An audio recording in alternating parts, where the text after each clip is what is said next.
This is my story edit performance, and it is Wayside School Gets a Little Stranger, and it's intended for a family story time. The sign had hung on the door for 242 days. Students would walk up to the old school building and they would read the sign and they would hang their heads sadly and walk away. And Lewis saw them all day in and day out, and he saw their sad little faces, but he never said hi to them. He never tried to talk to them. In fact, most of the time he would hide if he saw them coming. Lewis used to be the art teacher at Wayside School. He would pass out the balls and he would play with the kids at recess and at lunch, but the school fell into disrepair, and so all the kids were sent to new schools. Horrible, horrible schools. In fact, no two kids were all sent to the same school. So Lewis decided that the best thing to do would be to repair the school so all the kids could come back. So he stayed in the school and he painted and he nailed and he shoveled and he mopped and he did everything he could to get the school back to working order. He even slept there. He never went home. There was a couch in the teacher's lounge on the 12th floor, and that's where he stayed every single night. Sometimes it seemed hopeless. The job was just too big. There was too much to do and he couldn't do it all himself. But then he would think of those sad little faces of those poor little kids in those horrible schools, and he decided that he had to do whatever he could to fix up the school for them. So after 242 days, the school was polished and painted and it looked beautiful and it was ready to open again.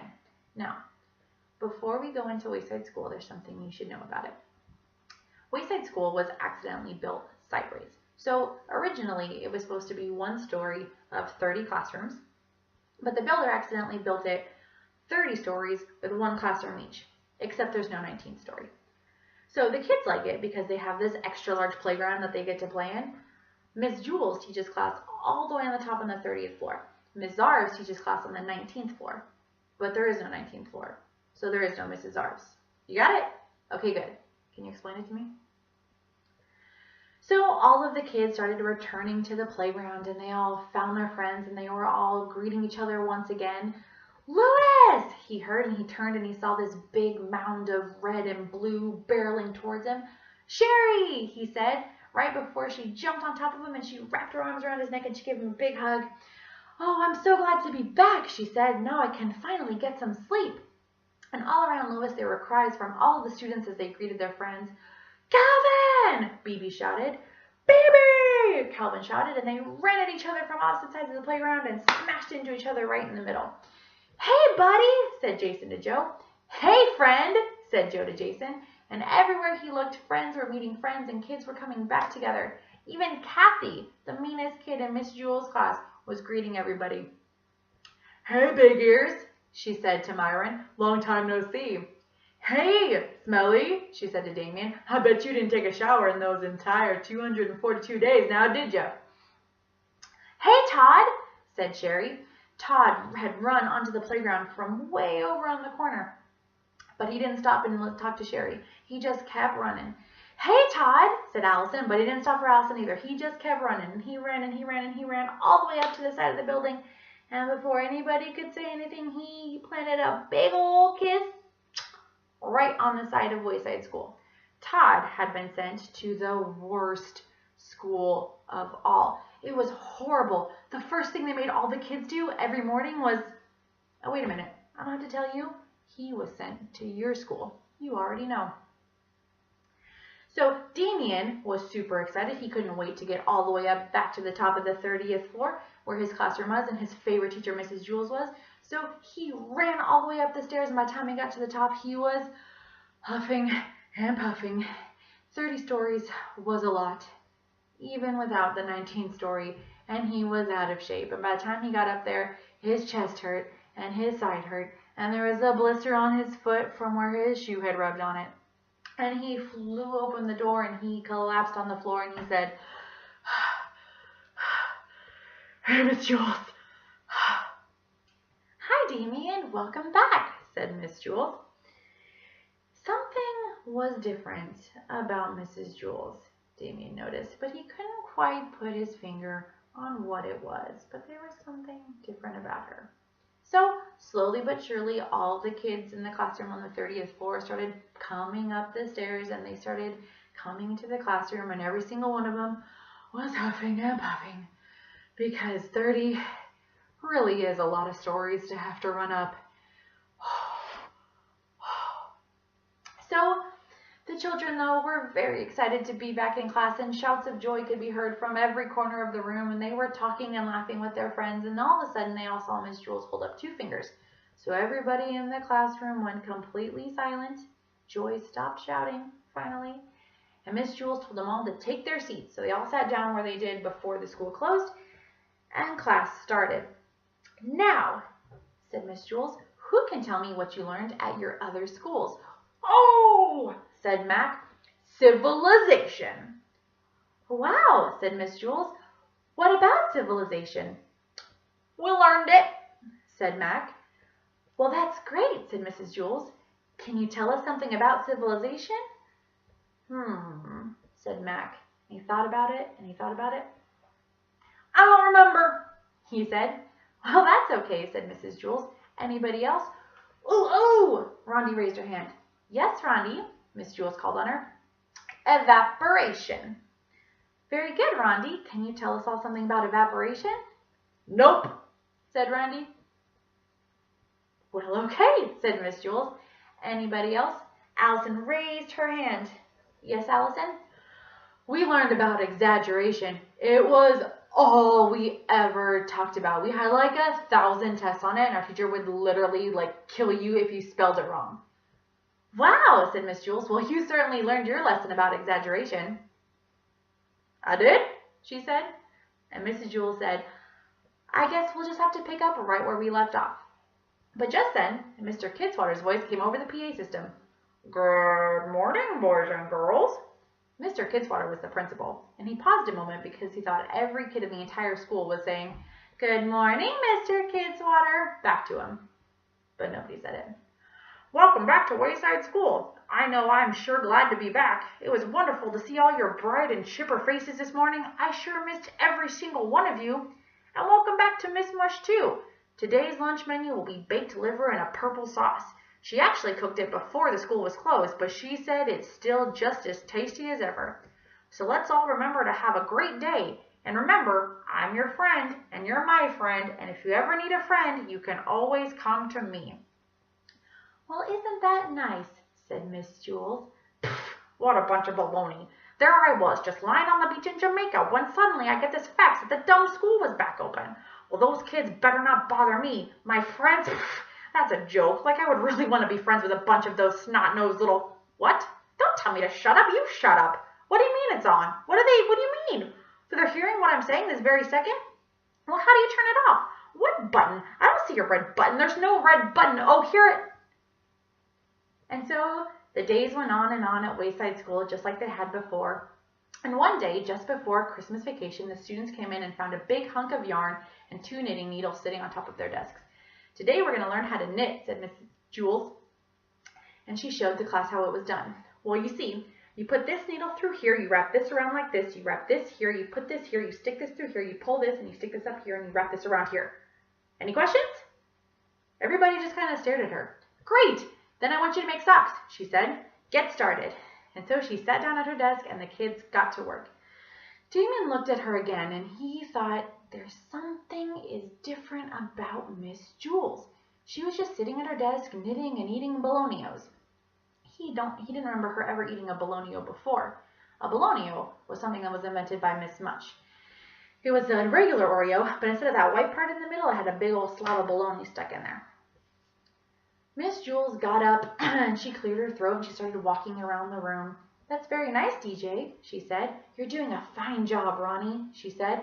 And then she stopped at Joe's desk. Oh, Joe, she gushed. Look, everybody, look at Joe's sock. And she held it up. Isn't this the most beautiful sock you've ever seen? And everybody oohed and awed because it really was a beautiful sock. Joe could knit. That boy was born to knit. Oh, said Miss Jules, I just love this sock. And she started to sob. Uh-oh, said Kathy. I think she's finally lost it. I love you, Kathy, said Miss Jules. And she looked around. I love all of you. I love this chair, and I love this desk, and I love the blackboard. And she walked down to the floor where there was a ruler sitting on the floor, and she picked it up and she held it and she said, "I love this ruler." "Hey, that's mine," said Dana. "Oh, but you can have it, I guess, if you want." "Oh, I don't want your ruler, Dana," she said, and she gave it back to her. "Do you want my scissors?" asked Sherry. "Don't give her anything sharp," said Kathy. "Oh, I just love you all so much," said Mrs. Jules. I'm going to miss you so much." "Are you going away?" asked Damien. "Yes, I'm going away." "Are you sick?" asked Allison. "No, I'm not sick," she said. "In fact, I'm better than I've ever been in my whole life. You see, I'm going to have a baby." "A baby?" And everybody was so excited. Damien jumped out of his chair and he rushed up and he gave her a big hug, and soon all of the students had run up and they were hugging her and they were all so excited. "Yes," Miss Jewell said, "today is my last day here. My doctor doesn't want me walking up and down 30 flights of stairs every day if I'm going to have a baby." "I'm going to miss you so much," said Damien. "We just got back and now you're leaving already." He was terribly sad, as were the rest of the kids. "Now don't be sad," said Miss Jules. "You guys are going to have a great time while I've gone. In fact, there's a wonderful teacher who's going to come and teach you. In fact, I spoke to him just this morning. He sounds great." "Our new teacher's a man?" said Damien. He was very excited. None of them had ever had a man teacher before. "Yes," said Mrs. Jules. "His name is Mr. Gorf." The class sat stunned until the bell rang for recess. "Did she say Mr. Gorf?" asked Leslie. "Did she? Do you think? They didn't know what to say. You see, before Mrs. Jules had come to Wayside School, the students had had a different teacher, and her name was Mrs. Gorf. And she was the most horrible, meanest teacher there ever was at Wayside School. She would take her ears and wiggle them, and then flick out her tongue and turn any student who was misbehaving into an apple. And then she would keep them sitting on her desk. Now, the only way the kids got rid of her was somebody held up a mirror real quick, and she accidentally turned herself into an apple, which Louis then totally ate. It can't possibly be. But everyone was worried that it might be, even Myron, and he never got in trouble. He was terrified of Mr. Gorf. "I bet there's a billion people named Mr. Gorf. It's just a coincidence," said Eric. "That's right," said Eric Ovens. "There's plenty of people who have the same name." "I agree," said Eric Fry. Damien agreed hopefully. "I bet if you looked up in the phone book, there would be 10 whole pages of Gorfs." "Well, I don't know about you," said Joy, "but I'm not coming to school tomorrow." And everyone else kind of agreed. But the next morning, their parents made them all come to school anyway. So everybody arrived on time because nobody even dared to be late. But when they got there, there was no teacher. Dee Dee sat down next to Myron. "It's here," she whispered. "Shh," he said. He folded his hands on his desk and he stared straight ahead. And one by one, the students entered the classroom and they quietly sat down at their desks. They couldn't take any chances. Mr. Gorf might walk through the door at any moment, or maybe he was already here, hiding in the closet, just waiting for someone to do something bad. Soon Mr. Kidswatter's voice came over the PA system. "Good morning, boys and girls." "Good morning, Mr. Kidswatter," the class all answered together, like good little boys and girls. They listened to their principal attentively, and then when he was finished, they took out their math books and they started working quietly. After that, they did social studies and reading and spelling. And when the recess bell rang, the children all put their books away in their desks quietly, and they lined up and they walked out of the room and down the stairs. "So how's your new teacher?" Louis asked him on the playground. "Tough," said BB. "I've never worked so hard in all my life." "But he's very fair," Myron said quickly, just in case Mr. Gorf was hiding in the bushes and listening. "Yes, he's very nice and he's very fair and he's a good teacher," said Jenny. "And he's smart too," said Dee Dee. "We are truly lucky to have him." So after recess, all the children returned to class and they worked until it was lunchtime. And at lunch, they ate with the best manners they could, and they ate all the food that Miss Mush made for them. Their manners were perfect. Mr. Gorf might have been hiding underneath the table after all. So when lunch was over, they returned to class and they started to practice their handwriting. And after a while, Myron looked around and he just got the urge to do something, just anything. "Ugga bugga," he said. Jenny put her hand to her lips. "Boof, baf, baf, baf, boof," he said. And Jenny shushed him. He stood up. "No!" he shouted. "I don't want to be quiet." Everybody tried to get him to sit down, but he climbed on top of his desk. "Look around, everybody," he said. "There's no teacher. We're doing all this work for nothing." He jumped on top from desk to desk. "Hey, Allison," he said, and then he jumped to Dee Dee's desk and Ron's. "Hey, Ron." "Please, Myron," they said, "please come down." "This is so much fun," he said. And he jumped around from desk to desk, and he ended with a giant leap and landed right on top of the teacher's desk. Now, Mrs. Jewls always kept a coffee can full of Tootsie Roll Pops in her desk drawer, so Myron leaned down and he looked in. It was still there. "Anyone want a Tootsie Pop?" he said. And nobody answered, so he got one from himself and he stuck it in his mouth and he sat right down in Miss Jewls' chair and put his feet up. "Please stop, Myron," said Jenny. "What if he's hiding in the closet?" "Get real," said Myron. "Why would he be hiding in the closet?" "Maybe Mr. Gorf was married to Mrs. Gorf," said Allison. said Myron. "Who would ever marry Mrs. Gorf?" "Well, somebody had to," said Allison. "Otherwise she wouldn't have been a Mrs. Maybe he loved her terribly, and then one day she just never came home, and he never knew what happened to her. All he knew was that she worked at this school, and she taught our class, and so he came here and he's hiding in the closet to find out if we're the ones who got rid of her." "If I was Mr. Gorf," said Jason, "I'd be thanking us. I wouldn't have ever wanted her to come home." "Well, good job," said Jenny. "If he was hiding in the closet, you just told him that we're the ones who got rid of Mrs. Gorf." "Well, good job," said Jason. "If I wasn't the one who told him, you sure just did." Guys, it doesn't matter," said Myron, "because nobody is hiding in the closet." And he jumped up and he walked to the back of the room and he flung open the closet door, and out stepped a tall man with brown hair. "Oh, thank goodness," he said. "I accidentally locked myself in there this morning, and I've been waiting all day for someone to come and let me out. Thank you." Now, surprisingly, the students weren't at all afraid of this man in the closet. He was very handsome, and he carried this beautiful brown briefcase, and he had this warm, soft, inviting voice. It was almost like you were sitting in this big, cozy leather chair in a library when you listened to him. He was so wonderful to hear. And all the kids just thought he was handsome and smart and sweet, and they weren't afraid of him. In fact, none of them even noticed the third hole in his nose. "My name is Mr. Gorf," he said, "and I'll be your teacher for the next few months. Now, I thought I'd like to tell you a little bit about myself. I was born in the Himalayan mountains in a little town called Kathmandu." "Have you ever been married?" asked Allison. No, I'm a bachelor," he said. The whole class breathed a sigh of relief. "Now, why don't you all tell me a little bit about yourselves?" "I'm Mac," said Mac without waiting to be called on. "I built the biggest snowman you ever saw last year. It was huge. We had to use a ladder to put the hat on top of his head. It was one of those big Abraham Lincoln hats, those like stovepipe hats. I don't know why they call them stovepipe hats. We don't have a stovepipe. We have a microwave. Hey, have you ever put a bag of marshmallows in the microwave? It's super cool." And all of a sudden, Mac stopped talking. Mr. Gorf's nose had flared. The right nostril flared to the right, and the left one flared to the left, and that hole in the middle seemed to get just a little bit bigger. And all of a sudden, Mac started coughing, and he tried to speak, but no sound came out.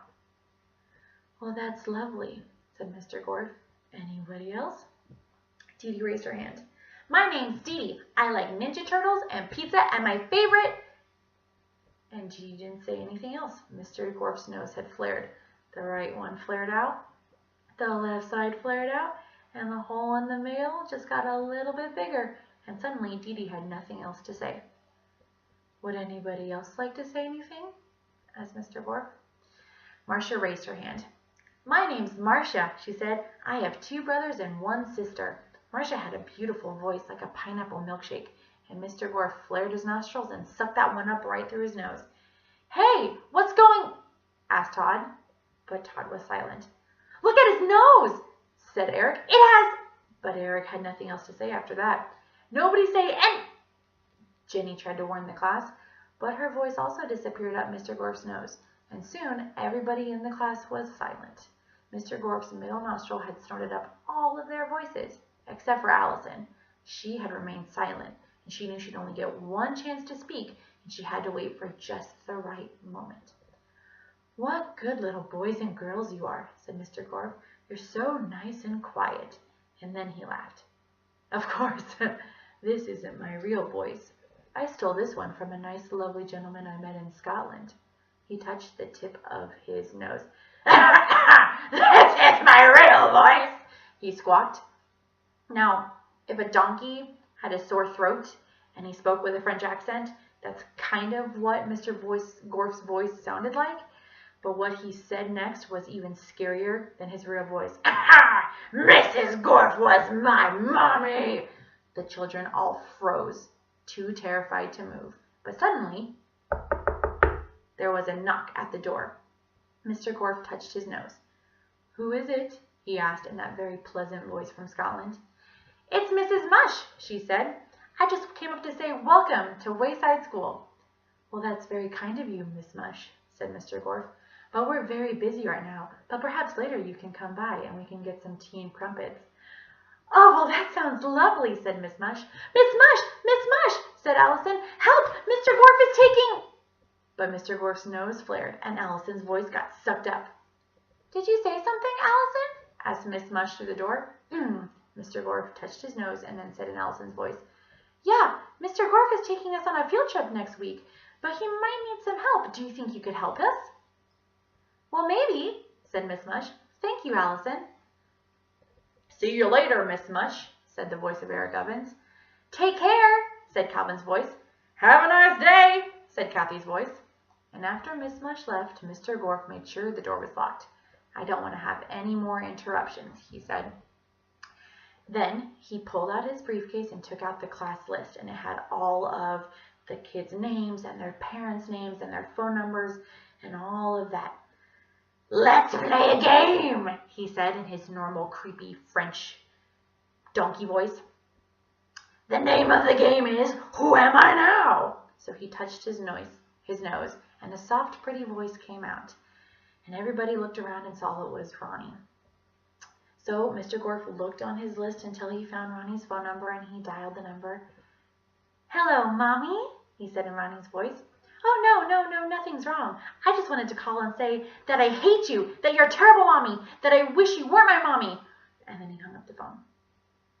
Ronnie started to cry. "Oh, how sad for you," he said in his terrible voice once again. "Now you can't even call her back and tell her that you're sorry or that you love her. Ha ha!